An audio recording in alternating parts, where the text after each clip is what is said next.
তো একটি নতুন ভিডিওতে যে সাবধানতা বা অবলম্বন করতে বলবো এবং কিছু সতর্কতা বলবো, ঠিক আছে, যেগুলো তোমাদের খুবই ক্ষতি করেছে তোমাদের লাইফে তোমাদের যে পড়াশোনার তোমাদের যে ভবিষ্যৎটাকে নিয়ে ছিনিমিনি খেলছে। তোমরা দেখতে পাচ্ছ সোশ্যাল মিডিয়াতে কিছু পেপার কাটিং বা তোমাদের ঘোরাঘুরি করছে কিছু ইউটিউব চ্যানেল এবং কিছু ফেক তোমাদের যে ইনস্টিটিউশনস, যেখানে থেকে তোমাদের টাকা পয়সা দিয়ে তোমাদের যে ভর্তি হয়েছো, তবু তোমাদের ঠকানো হচ্ছে। দিনের পর দিন তোমাদের ক্লাস করবে বলেছে, করছে না। তো এইগুলো নিয়ে তোমরা যে চিন্তা করছো, ঠিক আছে, যারা ডাব্লিউবি কনস্টেবল যে ক্যান্ডিডেট রয়েছে যে 2024-এর, তোমাদের যে প্যানেল কি বাতিল হবে? তো এই রিলেটেড তোমাদেরকে বলবো। তো প্যানেলটা কি বাতিল হবে সেই বিষয়ে বলবো। তো প্যানেলটা কি বাতিল হবে কি হবে না সেই বিষয়ে কথা তোমাদেরকে আমি অবশ্যই জানাবো যে সত্যটা। আর একটা জিনিস যে এটা তোমাদের সাথে আলোচনা করব যে তোমাদের 8 তারিখ পর্যন্ত তোমাদের কিন্তু অপেক্ষা করতে হবে। তোমরা অবশ্যই জানো এই তারিখটা।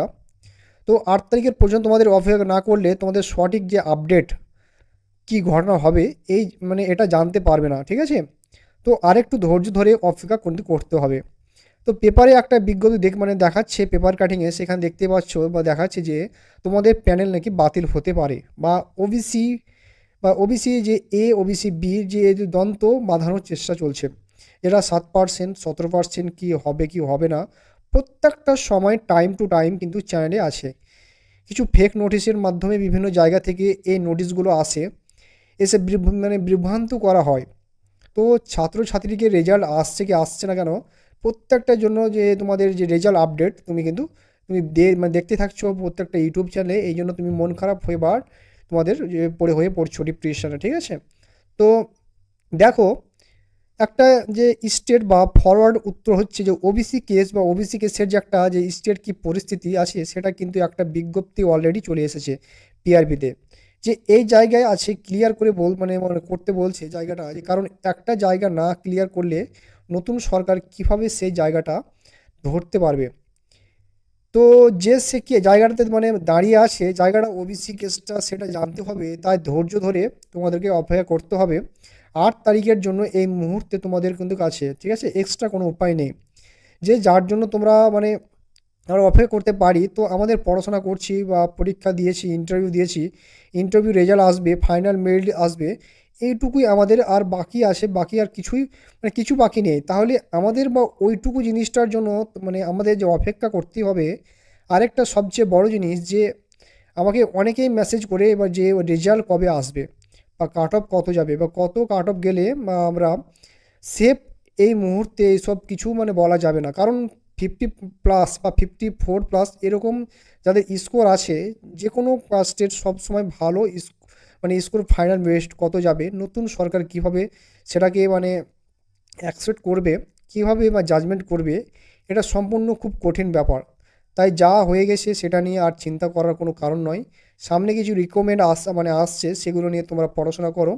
পড়াশোনা মনে শুধু পঞ্চায়েতের লক্ষ্য করে পড়বো সেরকম ব্যাপার না, যেহেতু পঞ্চায়েতের লক্ষ্য করে পড়েছি, তো পঞ্চায়েতটাই পড়াশোনা করব ওরকম না।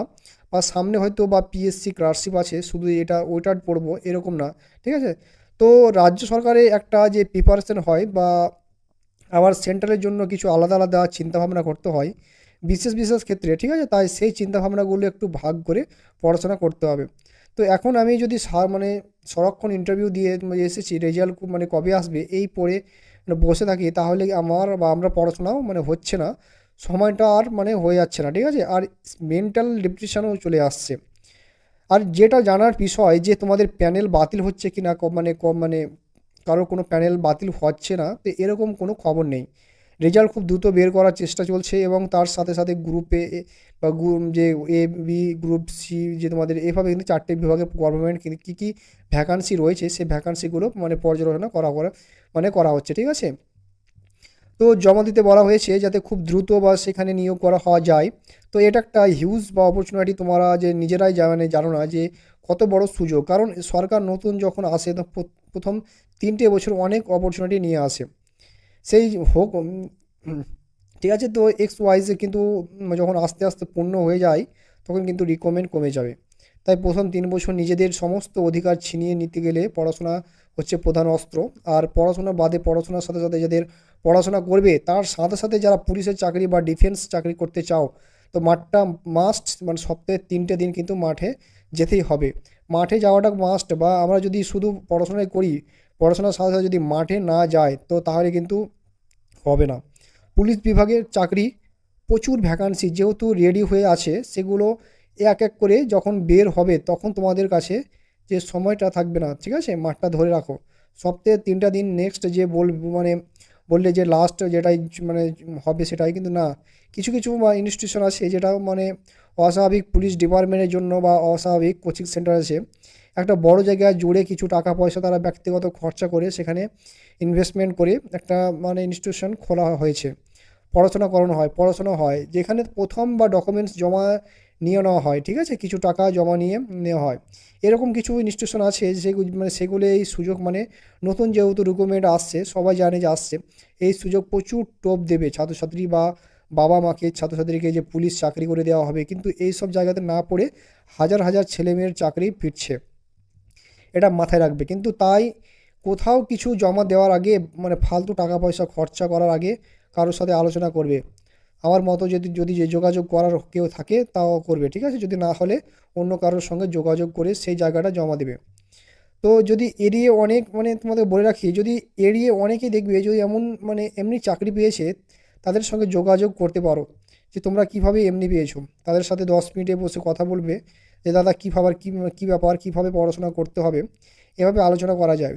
তো কোন জায়গায় বা ডকুমেন্ট জমা দেবে না, কোনো ইনস্টিটিউশন ধরা মানে ধরা বলে 1000 টাকা বা এককালীন জমা দিতে হবে, ঠিক আছে, 1000 টাকা এককালীন জমা দিতে হবে, সেখানে থেকে তোমাদের মানে পড়ানো হবে, সেই সব জায়গা থেকে একদম ভর্তি হওয়া যাবে না, ঠিক আছে, এটাই মাথায় রাখবে।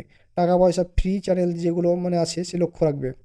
তো এই ছিল আজকের আপডেট। যদি আপডেটটা ভালো লাগে তাহলে অবশ্যই একটা লাইক করবে, তোমরা গুজবে কান দেবে না, ঠিক আছে, তোমরা অবশ্যই তোমরা ধৈর্য ধরো, সময় একদিন সব কিছু ঠিকঠাক হয়ে যাবে অবশ্যই, ঠিক আছে।